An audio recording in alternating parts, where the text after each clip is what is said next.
ಎಲ್ಲರಿಗೂ ನಮಸ್ಕಾರ. ನಾನು ಪೊನ್ನು. ನಾನಿವತ್ತು ಬೆಳಗುಂದ ಈಶ್ವರ ದೇವಸ್ಥಾನಕ್ಕೆ ಬಂದಿದ್ದೇನೆ. ಪ್ರತಿ ವರ್ಷ ಫೆಬ್ರವರಿ 18, 19ಕ್ಕೆ ಈ ಈಶ್ವರ ದೇವರ ವಾರ್ಷಿಕೋತ್ಸವ ನಡೆಯುತ್ತೆ. ಈ ದೇವಸ್ಥಾನದ ಮುಂಭಾಗದ ಒಂದು ವಿಶೇಷ ನೋಡಿ, ಇದೊಂದು ದೇವಸ್ಥಾನದ ಗಂಟೆ. ಈ ಗಂಟೆ ಸುಮಾರು 114 kg ಇದೆ. ನಿಮ್ಮ ಊರಿನಲ್ಲಿ ಯಾವುದಾದ್ರೂ ದೇವಸ್ಥಾನದಲ್ಲಿ ಈ ಥರ ಗಂಟೆಗಳಿದ್ದರೆ ಕಮೆಂಟ್ ಮಾಡಿ. ಇಲ್ಲಿ ಈ ರೆಡ್ ಕಾರ್ಪೆಟ್ ಹಾಸಿದಾರಲ್ಲ, ಈ ಮೆಟ್ಲು ನೋಡಿ, ಇದು ವಾರ್ಷಿಕೋತ್ಸವದ 2ನೇ ದಿವಸ ಪೂಜೆ ಮಾಡೋ ಪುರೋಹಿತರು ತಲೆ ಮೇಲೆ ದೇವರ ವಿಗ್ರಹನ ಎತ್ಕೊಂಡ್ಬರ್ತಾರೆ. ಅಂದರೆ ಅದಕ್ಕೆ ತಡಂಬು ಅಂತ ನಾವು ಹೇಳ್ತೀವಿ. ಬೇರೆ ಕಡೆ ಯಾವ ಥರ ಏನು ಹೇಳ್ತಾರೆ ಗೊತ್ತಿಲ್ಲ ನನಗೆ. ಅಂದರೆ ಅದು ಎತ್ಕೊಂಡ್ಬರುವಾಗ ದೇವರ ಶಕ್ತಿ ಆ ಪುರೋಹಿತರ ಮೈ ಮೇಲೆ ಇರುತ್ತೆ.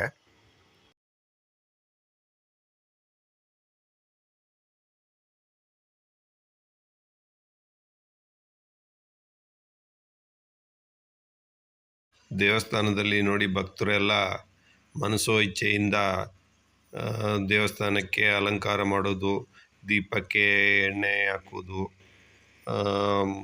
ಹೂವಿನ ಅಲಂಕಾರ ಎಲ್ಲ ಮಾಡ್ತಾರೆ. ಈ ದೇವಸ್ಥಾನಕ್ಕೆ ಸಾವಿರಾರು ವರ್ಷಗಳ ಇತಿಹಾಸ ಇದೆ. ಈ ದೇವರಲ್ಲಿ ಮನಸೋ ಇಚ್ಛೆ ಪ್ರಾರ್ಥಿಸಿದ್ರೆ ನಮ್ಮ ಬೇಡಿಕೆಗಳೆಲ್ಲ ಈಡೇರ್ತವೆ.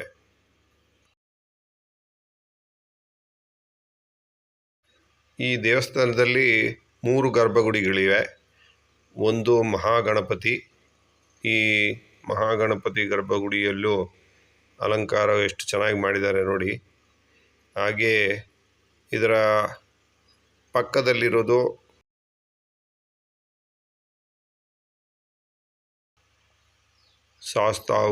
ಶಾಸ್ತಾವು ದೇವರ ಗುಡಿ.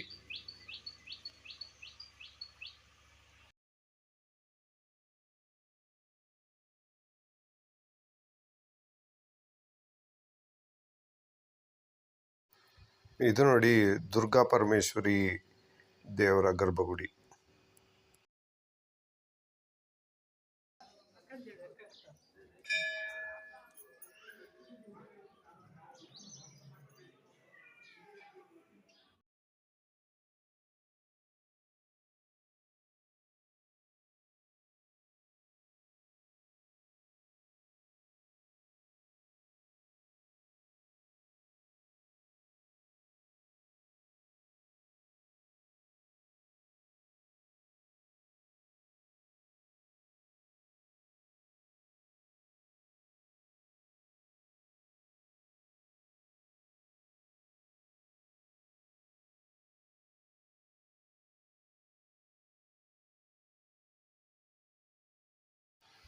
ನೋಡಿ, ಇದು ಬೇಲಿಕಲ್ಲು ಅಂತಾರೆ.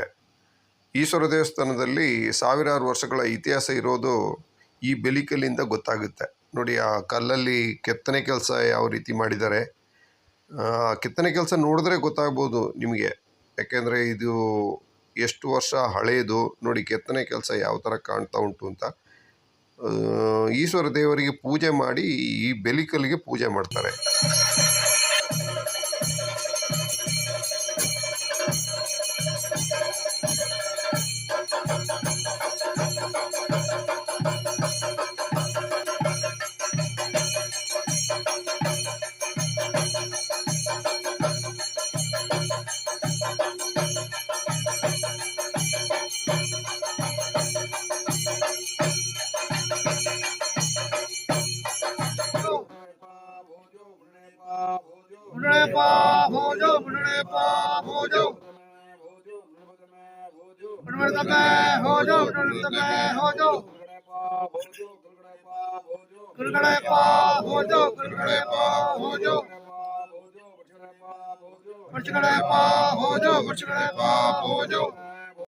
ಇದು ನೋಡಿ, ಇದು ಈಗ ಕರಿತಾ ಇದ್ದಾರಲ್ವಾ, ಅದು ದೇವ್ರನ್ನ ಕರೆಯೋದು ಅಂತ ನಾವು ಹೇಳ್ತೀವಿ.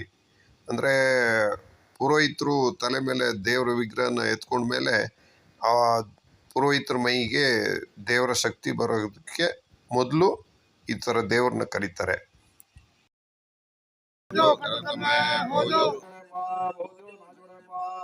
राजगुड़ा पा हो जो राजगुड़ा पा हो जो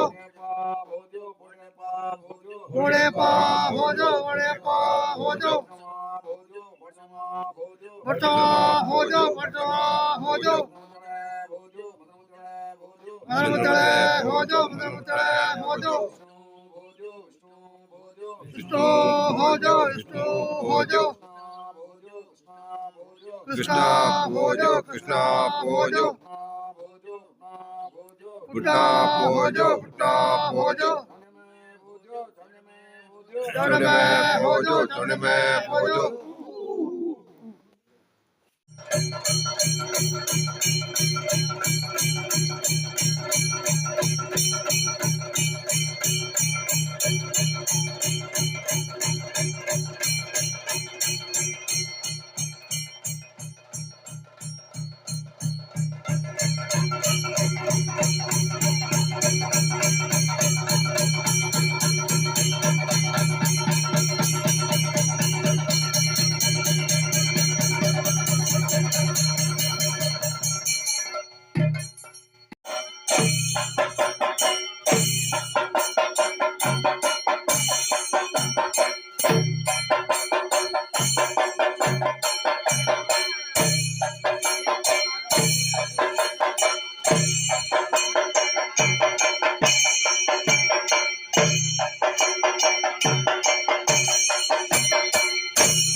ಈ ದೇವರ ವಿಗ್ರಹನ ತಗೊಂಡು ದೇವಸ್ಥಾನದ ಸುತ್ತ ಮೊದಲನೇ ದಿವಸ 5 ಸುತ್ತು, ಆನಂತರ ಅವತ್ತೇ ಸಾಯಂಕಾಲ ಪೂಜೆ ಟೈಮಲ್ಲಿ 7 ಸುತ್ತು, ಮಾರನೇ ದಿವಸ ಬೆಳಗಿನ ಜಾವ 5 ಗಂಟೆಗೆ 9 ಸುತ್ತು, ಆನಂತರ 12 ಗಂಟೆಗೆ 11 ಸುತ್ತು.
ಹದಿನೆಂಟನೇ ತಾರೀಕು ಸಾಯಂಕಾಲ ನಮ್ಮ ಊರಿನ ದೇವತಕ್ಕರು ಇರ್ತಾರೆ, ಅವ್ರ ಮನೆಗೆ ಹೋಗಿ ಅವ್ರನ್ನ ದುಡಿಕೊಟ್ಪಾಟಾಗಿ ಕರ್ಕೊಂಬರೋದು ಒಂದು ಸಂಪ್ರದಾಯ. ಮೊದಲಿಗೆ ದೇವತಕ್ಕ ಅವ್ರ ಮನೆಗೆ ಬಂದ ಮೇಲೆ ನೋಡಿ ಕಾಫಿ ತಿಂಡಿ ವ್ಯವಸ್ಥೆ ಇರುತ್ತೆ. ಅಂದರೆ ದೇವತಕ್ಕ ಅವ್ರ ಮನೆಯಲ್ಲಿ ನಾವು ಅವ್ರನ್ನ ಕರ್ಕೊಂಬರೋಕ್ಕೆ ಹೋದಾಗ ನಮ್ಮನ್ನ ಸತ್ಕಾರ ಮಾಡ್ತಾರೆ. ಇವರೇ ನೋಡಿ ದೇವತಕ್ಕರು. ಅಲ್ಲಿ ಕಾಫಿ ತಿಂಡಿ ಎಲ್ಲ ಮುಗಿದ್ಮೇಲೆ ನೆಲ್ಲಕ್ಕಿ ಅಂತ ಇರುತ್ತೆ ದೇವರ ಮನೆ. ದೇವರ ಮನೆಯಲ್ಲಿ ದೇವರಲ್ಲಿ ಪ್ರಾರ್ಥನೆ ಮಾಡಿ ಆ ನಂತರ ಈ ದೇವತಕ್ಕ ಅವ್ರನ್ನ ದುಡಿಕೊಟ್ಟು ಪಾಠ ಆಗಿ ಕರ್ಕೊಂಬರ್ತಾರೆ.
ರಾಜವಿದ್ಯಾಯೋಗವು 9ನೇ ಮೆಟ್ಟಿಲೇ ರಾಜವಿದ್ಯಾಯೋಗವು ಪರಮಪದದ ಕದವನ್ನು ತೆರೆವ 10ನೇ ಮೆಟ್ಟಿಲೇ ವಿಭೂತಿ.